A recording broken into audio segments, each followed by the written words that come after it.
Hey everybody, Smart Silver Stacker here, and these are some 10-ounce silver bars that I just picked up from JM Bullion.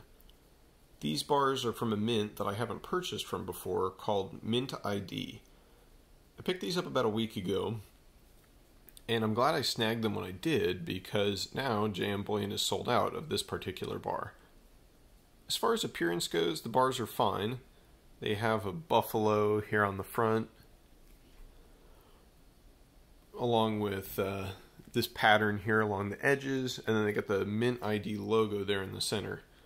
And of course, as any 10-ounce bullion bar has, they have a pretty satisfying feel to them when you pick them up, some good heft. And they feel good in your hand. They came in those protective slips. I'll probably just leave them in there. But the really neat feature with these bars in particular, though, is that they have a chip embedded in the back. It's a security feature. So if you have a smartphone, you can download the MintID app, and if your phone has NFC or near field communication, you can use that to scan the chip in the bar, and it'll pull up the serial number and other info about the particular bar, and it'll help verify its authenticity. So I think this is a really great security feature, because it lets you know that the bar that you're holding directly from the manufacturer through their app, it lets you know that it's genuine and not counterfeit.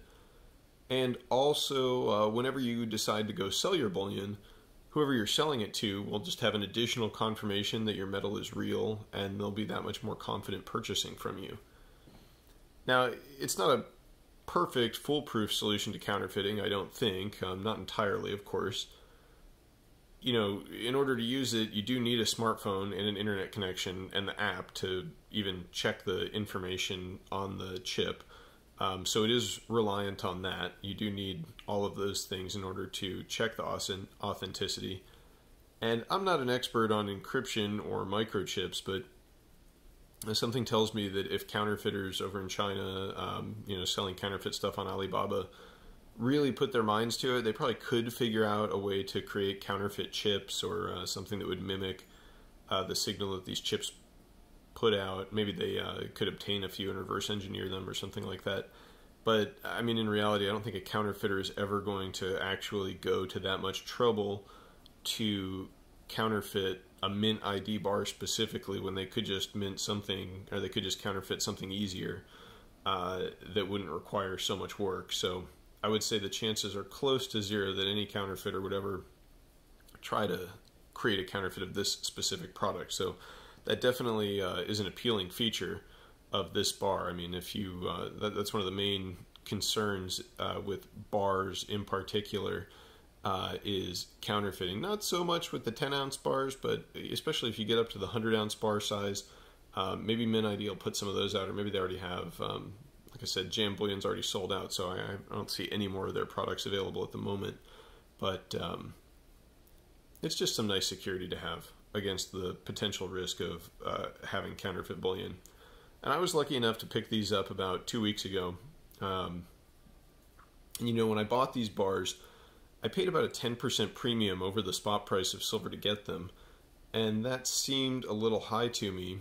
But really, even the 10 to 20% premiums on physical metal that we're seeing right now, I'm not going to let that stop me from stacking, because I'm realizing viewing the price that you pay over the paper spot price as a premium isn't exactly accurate. I mean, there are two different markets in silver, one for physical metal and the other for paper silver. And the spot price we all follow and look at is the paper price. I think a better way to think about the price of physical metal is just to find whatever the cheapest, lowest, quote-unquote premium bullion product you can find. So whatever the cheapest and closest to the spot price of silver, the paper spot price, and consider that to be the baseline for physical metal. Because if the spot price is $12 like it was a couple months ago, but you can't buy physical metal for anything cheaper than 18, I mean, it's not a $6 premium, it's that the price of physical metal is 18 bucks. They're two different markets, because the spot price has to do with the paper market and the future markets, and that's how it's determined. It's not based on actual physical metal. And the spot price, of course, is related to the price of physical, but not in an absolute way. They tend to move together. Presumably on a commodities exchange, if you have a futures contract for silver at the spot price, you should be able to take physical delivery of the metal. Although it is a fact that if everybody on the U.S. futures exchanges who had a contract for silver tried to take physical delivery, there wouldn't be enough metal to go around. So I mean, that's a fact. It's kind of like musical chairs, and someone's going to get left out. So, personally for me, of course, this is just my opinion. This isn't investment advice or anything like that. But the way I think about it, I try to just pay the lowest price for bullion I can find. And if I pay something higher than whatever the cheapest bullion product is, like say the cheapest thing I can find is a 100-ounce bar, but the price per ounce of that is lower than the price per ounce of an American Eagle. Well, then the difference between those two things, that's the premium you're paying to get the Eagle. But that's because the Eagle has, a lot of benefits over, say, a 100-ounce generic silver bullion bar. It's smaller, it's more divisible, perhaps more recognizable because it's from the U.S. Mint. It's U.S. legal tender, so there's a whole host of benefits with that. So, that's what the premium is. It's the difference between whatever the cheapest physical metal is and then the physical metal you're buying. So if you pay a premium, that's the premium. It's not the price of the physical metal you're purchasing that's over the spot price. To think of that as a premium is kind of crazy, because as we can see, that number can go up really high, and it's just because they're two different markets. The futures markets and the price of physical metal in a real marketplace like retail bullion purchasing, they're just two different things. And of course, with silver having moved up almost 7% today, I'm pretty happy to have gotten my hands on these bars when I did, and the fact that I paid a premium over spot, it doesn't bother me at all. I think I paid probably 10% over the spot price for these, but now, silver's really been ramping up in the past couple days. We're over $21 spot price today, so huge movements in silver, almost doubling from the lows earlier this year already, and I think it's just getting started. I think there's going to be a lot of momentum in the spot price and the price of physical metal. And the reason I think that is because, I think one of the triggers for the rise we've seen is there's just so much money being created right now during the crisis we've been experiencing for the past couple months. This is one chart, the only chart I think that I really need to look at to make me think that the price of precious metals is going to go up. So what this chart is, it's a comparison of dates with the total federal debt level, and then as you go down in increments, it tells you how long it was between trillions. So here it starts in 1996, we were at $5 trillion in debt, and it wasn't until 2002 that we hit $6 trillion. So that's 72 months between trillions. And you can see as it goes down, as time goes by, we're racking up trillions a little bit faster. Here in the financial crisis in 08 and 09, you can see we got down into 6 months, 8 months, 6 months between trillions. And it kind of slowed down a little bit during the, quote-unquote recovery we've been going through. Usually months, sometimes more than a year. 14 months here back in 2016 to 2017. You can look in 2014 to 2016, that was 14 months between trillions. And of course the trillions just keep going up. But then when you get to this year, 2020, you can see we dropped to 9 months between trillions, 5 months between trillions. And then from May to June, 28 days between trillions, 35 days between trillions.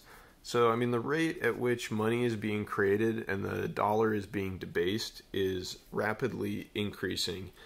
And this crisis that we're going through right now isn't over. We haven't begun to see the economic fallout from all of the disruptions from the virus that's been going around in the world situation in terms of that. One thing that we haven't seen yet, we've seen a bunch of money be created and pumped out into society, but don't forget it's an election year and they're trying to keep everybody happy. And they're going to try to get them to participate in this election. And the stimulus isn't over yet, I don't think. I don't think the money creation isn't. I think the money creation isn't over.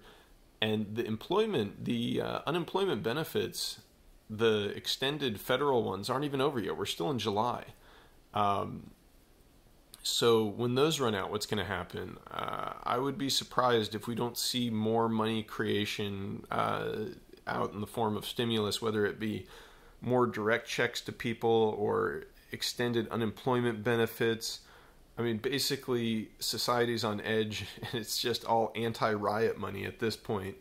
And they're going to create more of it, and they're going to have to. And you know, I don't think fiscal responsibility is going to creep into the picture anytime soon. Everybody seems to think everything's free, and money can be created endlessly, and the dollar can just be you know, printed and printed and printed. And I wouldn't be surprised if we start seeing fewer and fewer days between trillions in this year and next and in the near future. So I think that silver is probably just getting started, and we're going to see bigger movements. And with premiums at 10 to 20% today, I'm not going to let that stop me. I think that premiums are probably here to stay like that, and will probably get bigger. There will probably be a bigger disconnect between the spot price and the price of actual physical metal. So getting more physical metal is going to be a priority for me. And I like these MintID bars. Hope they get back in stock at JM Bullion sometime soon. You know, I'm not affiliated with any of these people. I'm just telling you where I'm getting metal. I don't, you know, have any sponsors on the channel. So, you know, whatever YouTube ads play is what plays. But I don't have an affiliation with MintID or JM Bullion. I like JM Bullion. They always seem to have prompt shipping and good customer service, that sort of thing, easy to use site. And these MintID bars, they just seem like a cool product. The premium wasn't any higher on them than the other 10-ounce bars, so hey, why not get the extra security feature?